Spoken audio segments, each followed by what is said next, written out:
Sistem informasi akuntansi. Apa sih sistem informasi akuntansi itu? Pada 1494 lahirlah buku Summa de Arithmetica Geometrica Proportioni et Proportionali tentang akuntansi, dibuat oleh Lucas Pacioli, dan pada 1953 berdirilah Ikatan Akuntansi Indonesia.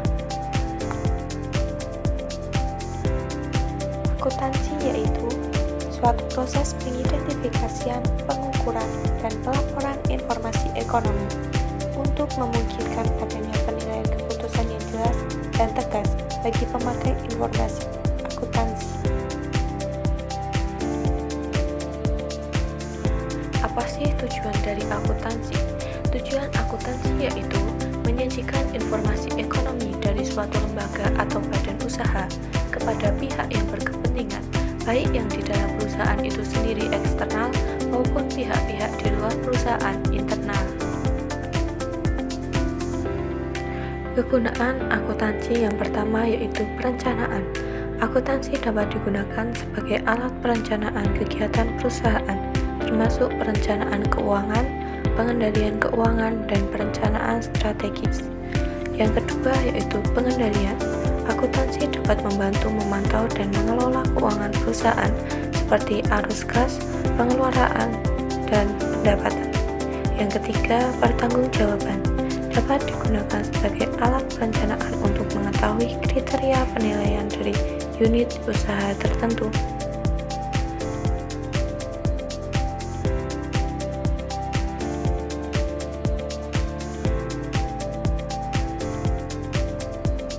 Pihak eksternal yang pertama yaitu pemerintah.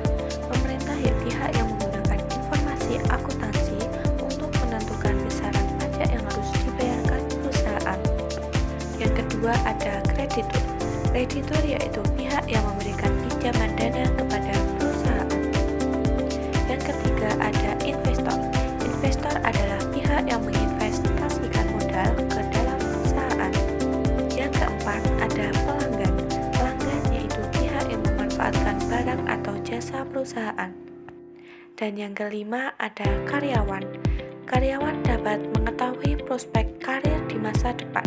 Karyawan juga dapat mengetahui besaran bonus yang diterima serta sebagai sarana evaluasi diri atas performanya. Yang kedua ada pihak internal yaitu manajemen. Manajer menggunakan informasi akuntansi untuk mengevaluasi kinerja perusahaan dan mencari area yang perlu ditingkatkan atau dikurangi. Syarat-syarat akuntansi yang pertama yaitu dapat dimengerti, yang kedua relevan, yang ketiga dapat dipercaya atau dapat diuji, netral, dan menyajikan yang seharusnya, yang keempat yaitu nilai prediksi, yang kelima umpat balik, yang keenam tepat waktu, yang ketujuh dapat dibandingkan atau konsisten, yang kedelapan perbandingan antara manfaat dan biaya, yang kesembilan cukup berarti. Bidang-bidang akuntansi. Yang pertama yaitu akuntansi keuangan. Akuntansi keuangan merupakan jenis akuntansi yang paling umum dikenal, melibatkan pencatatan, pengklasifikasian, dan pelaporan transaksi keuangan suatu perusahaan. Yang kedua, akuntansi biaya, fokus pada analisis dan perhitungan biaya produksi.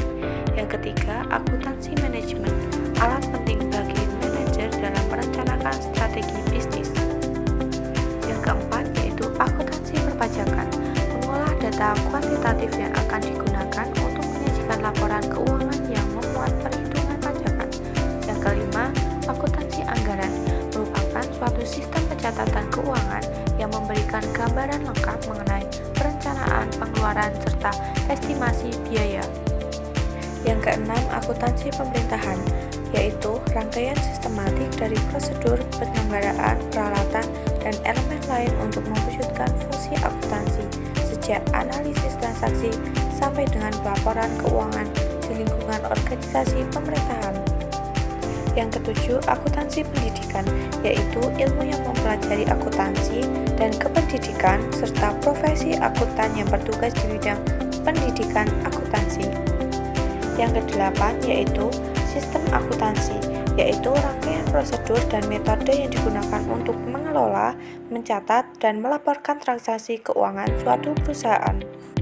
Yang terakhir ada audit, yaitu proses pemeriksaan sistematis terhadap suatu organisasi, sistem, proses, atau produk untuk memastikan keakuratan, keabsahan, dan kepatuhan terhadap peraturan dan standar yang berlaku.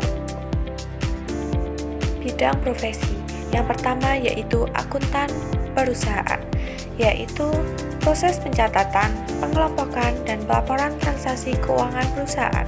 Yang kedua, akuntan publik, profesional yang memberikan jasa akuntansi kepada individu, perusahaan, atau organisasi secara independen. Yang ketiga, akuntan pemerintah, akuntan yang bekerja di sektor pemerintahan dan lembaga publik dengan tugas mengelola dan melaporkan keuangan. Yang keempat, akuntan pendidik, akuntan yang bertugas untuk mengajar ilmu akuntansi di lembaga pendidikan. Yang kelima, akuntan pajak, pencatatan dan penyusunan laporan transaksi keuangan untuk mengetahui besar pajak yang harus dibayar. Yang keenam, akuntan ekspor dan impor, akuntan yang tepat memastikan bahwa semua transaksi ini dicatat, dikategorikan, dan dilacak secara akurat. Sekian materi yang bisa saya sampaikan.